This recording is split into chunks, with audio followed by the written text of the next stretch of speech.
জরিপকারীদের মধ্যে প্রায় 60% মতো মনে করছেন যে আওয়ামী লীগ সরকারের সময় পাচার হওয়া টাকা বিদেশ ফেরত আনা, এইটাতে সরকার একদমই কিছু করতে পারেনি হুম। তাদের জরিপ। আরেকটা বড় হলো দ্রব্যমূল্য নিয়ন্ত্রণ আর আইন শৃঙ্খলা পরিস্থিতি।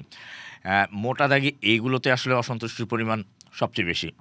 ইন্টারেস্টিং ইসের জায়গা হলো যে প্রায় 65.9% মানুষ মনে করেন যে মতামত প্রকাশের স্বাধীনতা এই সরকারের সময় নিশ্চিত হয়েছে। সেটা একটা বড় ইসের জায়গা। 51% মনে করেন যে সেই সময় আওয়ামী লীগ সরকারের সময় ঘটা যেসব নির্যাতন, নিপীড়ন এগুলি নাকি বিচারের বিষয়ে সেটা নিয়ে তারা সফল বলে সরকারকে মনে করেন। এবং অর্ধেকের বেশি মানুষ মানে প্রায় 51%ই মনে করে সেই জায়গায় সরকার ধর্মীয় শান্তি সম্প্রীতির যে পরিবেশ, যেটা একটা অন্যতম আকাঙ্ক্ষা ছিল জুলাইয়ের সময় গণঅভ্যুত্থানের, সেটাও দেখতে পাচ্ছি 63% মানুষই মনে করেন যে এই বিষয়েও এই অন্তর্বর্তীকালীন সরকার সফল হয়েছে। সফলতার আর কি খাত দেখতে আরেকটা বিষয়, এটা খুব আমার কাছে খুব অবজারভেশনটা খুবই যে এই ইসের পরপরই আমরা গত বেশ কিছুদিন হচ্ছে নারীদের চলাফেরা নিয়ে নানান রকম নারীদের হেনস্থা ঢাকা বিশ্ববিদ্যালয়ে একটা ঘটনা ঘটেছিল।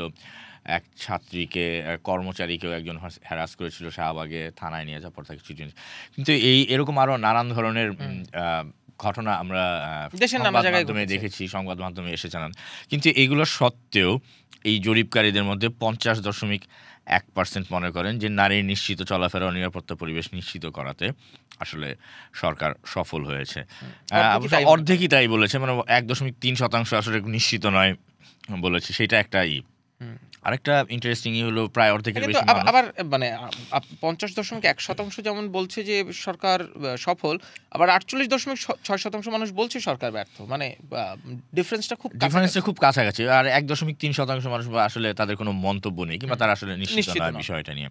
আরও একটা বড় ইন্ডিকেটর যে জায়গাতে এইখানে দেখতে পাচ্ছি যে অবাধ নিরপেক্ষ নির্বাচনের সুষ্ঠু পরিবেশ তৈরি করা, ভোটের পরিবেশ তৈরি করা, এটা আসলে মানে এই সরকারের আসলে কিংবা আমাদের সময় যে কোনো সময় তত্ত্বাবধায়ক সরকার এখন অন্তর্বর্তী সরকার যেটাই বলি না কেন, তার মূল দায়িত্বের একটাই হলো আসলে একটি ঠিকঠাক মতো একটি নির্বাচন করে ক্ষমতা হস্তান্তরের প্রক্রিয়াটা করে নেওয়া।